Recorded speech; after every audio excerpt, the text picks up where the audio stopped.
Hi, my name is Gary Apodaca, and I am a professional photographer. I work for the Los Angeles Fire Department, and I do photo and video for them. I have been photographing families, weddings, children, news events, sports for over 25 years. And I'd like to spend some time with you today, teaching you a little bit about some of the techniques that I've learned and how I can help you take better pictures. So we're talking about photography, and the goal of photography is to compose and expose properly. Now, a lot of people don't know what making an exposure is. If I say to someone, okay, go ahead and make an exposure, they don't know what that means. And in the old days when we had film, they would expose the film to light, and the film was light sensitive. It had what was called emulsion painted on it. It was a silver halide emulsion that was painted on a piece of metal, just a piece of metal, a metal plate. Sometimes they used glass. Other times, as we got up to the 40s and 50s, they started using plastic, and very thin plastic. And so the material that was the exposure was made on has changed over the years, and today it's a digital sensor that we're making an exposure on. Okay, and so and we're not really capturing something on anything solid like a piece of film. We're capturing pixels on a just little digital ones and zeros on a digital sensor that convert it into colors, and we see the photograph instantly. Okay, the second part of that is composure, and the better word is composition. Okay, and when you think of someone says, I'm going to compose a picture, that's kind of like you hear Beethoven composed a symphony. Okay, you're basically what you're doing is you're kind of looking at the whole thing. It's like if you put a camera up to your eye and you let your eyeball look at every corner of the scene, and you say, okay, this is how I want my picture to look when it's composed. I want to put the rock over here, I want to put the tree right there, I want to put the sun right there. I want all that to look just like that, and I'm going to shoot it from this angle looking up this way. Okay? And so everyone has their different perspective. You can give a camera to a 3-year-old, and they're going to be about maybe 3 feet high. And every picture they make is going to be from 3 feet high. And a lot of their pictures are going to be looking up. You can give it to a grown man who's 6'4", and his perspective is going to be very different from that 3-year-old. Everything they shoot is going to be above everyone else's head and shoulders. Okay, they'll be looking down a lot. And so it really depends overall when you're going to make a photograph. If you want to compose it in a certain way from a certain angle, I want to look more to the left, I want to look more to the right, I want to look high down on something, I want to look down on the ground up at the whole scene. It depends on what you're trying to communicate, because really it's about communication. Because when people are looking at photographs, you are communicating something to them. They're seeing an image or a video or something that is being communicated. And now the point of it is, what message are you trying to communicate? Now, I'm just teaching you the technical part of it. You have what you have in your head and in your heart. If you want to make art, or you want to take a picture of a building to document it, or a news story, you're going to document something. But what I want to talk to you about today is just how technically to capture those things. The most important thing in photography is light. Because without light, we really can't do photography. And we need some light source. Our light source can either be ambient light, which is the available light in the room. So kind of like what we have here right now. There's available light in this room. And anywhere you go, there's some kind of light source. There's either going to be a window light, there's going to be a room light, lights above your head, there's going to be an electronic flash, there might be street lights, there might be lights from car headlights somewhere if you're taking pictures outside. But everywhere you go, there's going to be some light source. In the middle of the day, the sun's going to be out. That's going to be your number one light source. And so the thing to remember is that light source can either be very, very big, like the sun, or it could be very small, like a single light bulb, okay? And so you have to think about how you want to light your subject and how that light is going to affect your picture. Okay. We're going to cover natural light, low light, and artificial light, okay? And so first of all, we'll talk about natural light, right? Ambient. So when you walk into a room and there's lights on, or you go outside and there's just open lighting coming in through a window, that's what we call ambient light. It's the largest source of light in any given area, okay? So now once you add light to that, now we have something else. So now we have either electronic flash or an LED light, or somebody, you know, pulls up a reflector to reflect light in a different direction. And so now that affects how the whole picture is going to look and how it's going to affect the person. This is what we call ambient light, a room just like this. So the light you see in a room like this is what we call ambient light. This is an example of low light. I'm no longer in the room, but I'm outside in a darker environment. Now this could be dark outside or it could be dark inside. If the lights are dim, maybe you're dealing with candles, maybe you have just twinkle lights on somewhere and you're trying to make an exposure outside. You're going to have to change some things in your camera to, again, get enough light in to make a proper exposure. Okay, and now we're still outside, but this time I'm going to add a little light to the whole scene. Now, you probably saw me get a little bit brighter. Now I'm going to get it brighter. And I can continue adding light to the scene to light myself. Now, the only difference here is I have a little electronic light source, and this is just a little LED light that I use to light outdoor scenes. I can either light myself or I could light the background. It just kind of depends on what you want to do with it. So when you add light to a very dark scene, if I decide to turn it off, we're back in the dark again, just available light, and everything's kind of flat and it doesn't really show you much. But if we add some extra light to it, we could change the whole scene completely. Again, you may have to change your camera settings to adjust for the proper exposure. So as I brighten this up more, I'm probably looking a little overexposed, okay?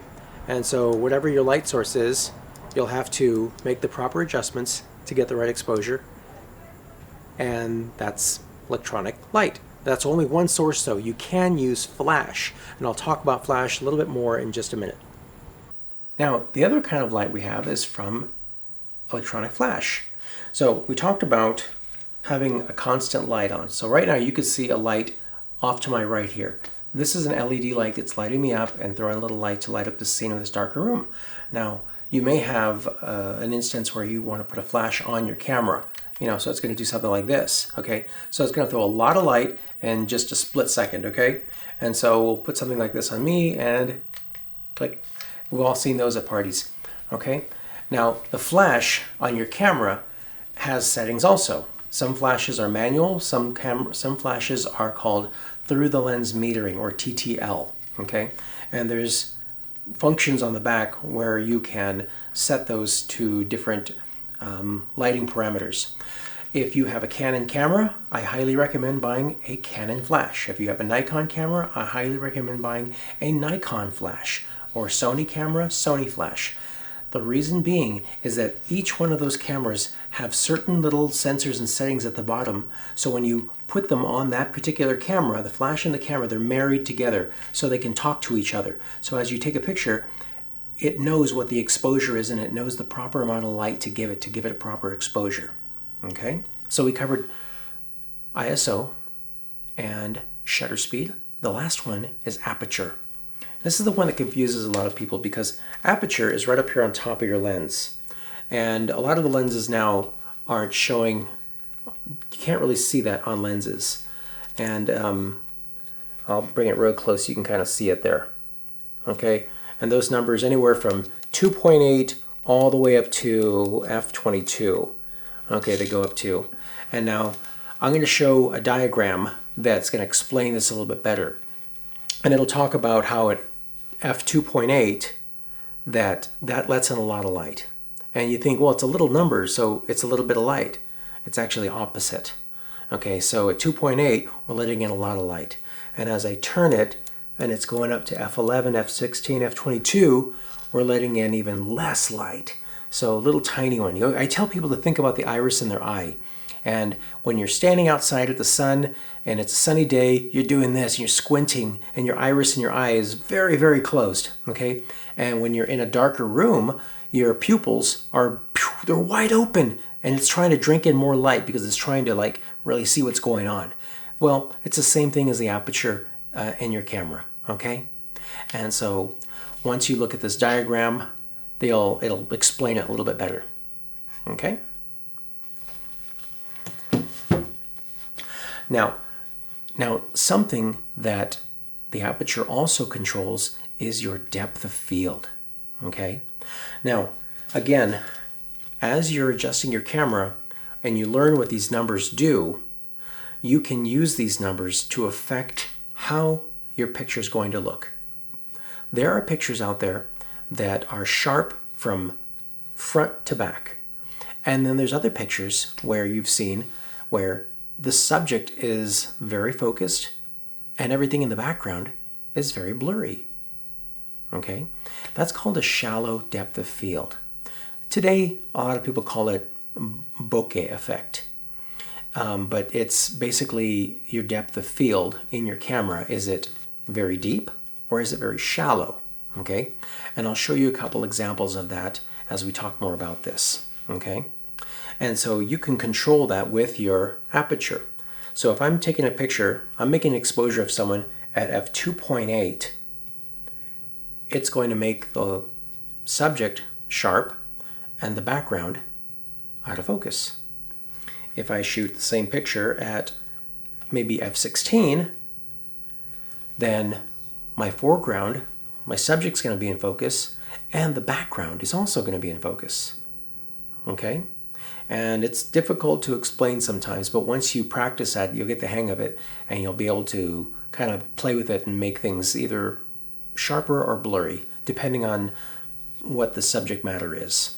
Okay? It might be a building you're shooting and you want everything sharp, or it might be a portrait where you want just the face sharp and you want the background out of focus, okay, to bring more attention to your subject.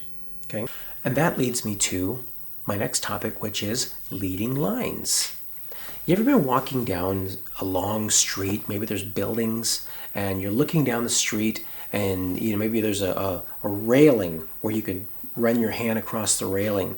And if you look down that railing, it almost seems like everything's getting smaller and smaller as it goes further away from you. And those are called leading lines because they're leading you somewhere. And so in photography, a lot of times when our eyes, we see everything again. But in photography, we're again looking inside like a little box.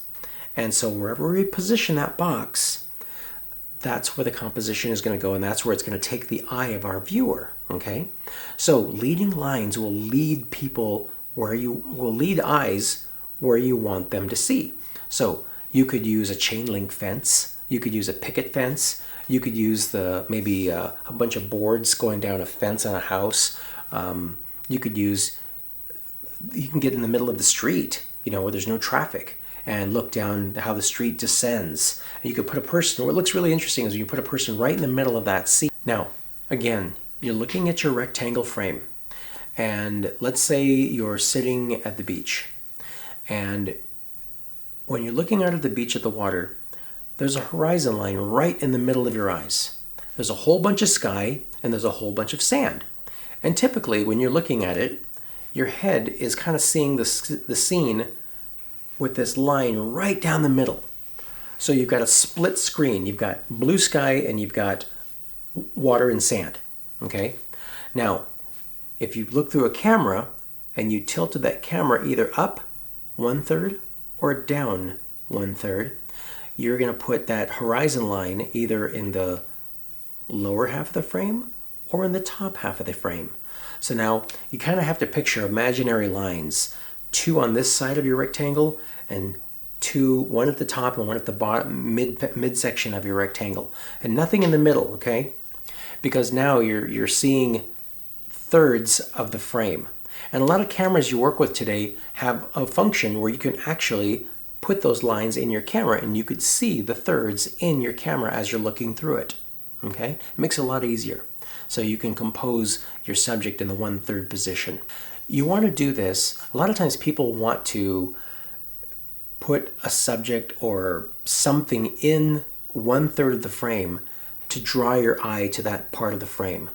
Maybe there's something interesting in that point and it'll be in focus, and then the other 2/3 will be out of focus. Or the whole scene can be in focus, but maybe just that one object is a little more interesting. Maybe it's a person, maybe it's a car, maybe there's one lone tree in a big field, and instead of putting it smack dab in the center, you scoot it over to the left a little bit. Now it's at the 1/3 position, and maybe the sun's going down, so we're going to tip the camera down up a little bit, and we're going to see more of this beautiful sky and all these clouds, and we can see the sun kind of going down over here and the tree over here balancing the picture out. Again, we're looking for balance. Okay, now I'm going to go from aperture over to shutter speed again, because in shutter speed we can do things where we can either keep the subject sharp, or if the subject is moving, you can blur the subject. Now, again, that's where shutter speed comes in, because imagine I'm taking a picture of a runner running past me, and there they go, and click, and I did a photo of them, here they go. Okay, I stopped them. Okay, now that shutter speed is really quickly. I don't think anyone can run past my camera faster than 1/1000th of a second. If you tried to think, even if there was a runner doing about 20 miles an hour, 25 miles an hour, it would be very difficult for them to run past my entire camera at 1/1000th of a second. Now, in 1/1000th of a second with a lot of cameras, we could shoot multiple frames. I could probably, in 1 second of time, I could probably shoot 10 frames, okay, and catch that runner going past my camera and freeze them in motion, okay? Also, if I change my aperture to, let's say, 1/15th, a little slower, now, do you think that runner can run past my camera a little further at 1/15th of a second? I think they can. And I'll show you a couple examples of a fast shutter speed when someone running past, and a slow shutter speed also, so you can see the difference between the two, okay? Hope I helped by covering some of these topics. I would love to see some of the photographs that you make as a result of the lesson that I was able to give you tonight. And I guarantee you, you may not make a prize-winning picture on your first time out there, but I can promise you that if you continue to practice, you will get better, and you will surprise not only yourself, but the people around you, and you will just be amazed with what you can create when you put your mind to it and apply some of the principles we talked about today. All right? Take care.